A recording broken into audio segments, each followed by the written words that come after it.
ભારતીય ન્યાય સંહિતા અધિનિયમ એ ગુનેગારો માટે લાલ આંખ અને ભોગ બનનાર માટે આશીર્વાદ સ્વરૂપ સાબિત થઈ રહ્યું છે.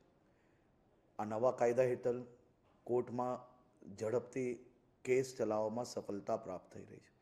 ગુજરાત સરકારે આ નવા કાયદા અંતર્ગત અનેક લોકોને સજા અપાવવામાં ખૂબ મોટી સફળતા પ્રાપ્ત કરી છે. ત્યારે સુરત જિલ્લાના કોસંબા વિસ્તારમાં બનેલી ઘટના, એક નાની દીકરી પર જે રેપની ઘટના બની, માત્ર 130 દિવસમાં કોર્ટની અંદર કેસ ચાલીને આજે આ 3 આરોપીને અંતિમ શ્વાસ સુધીની સજા અપાવવામાં સુરત જિલ્લા પોલીસ અને પોક્સો કોર્ટને આ બદલ હું આભાર બી માનું છું.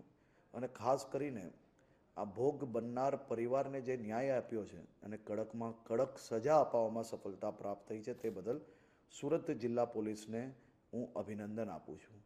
આ નવા કાયદા અંતર્ગત આવા અનેક ગુનાઓ છે કે જેમાં ગુનેગારોને આપણે સજા અપાવવામાં ખૂબ ઝડપથી સફળતા પ્રાપ્ત થઈ છે.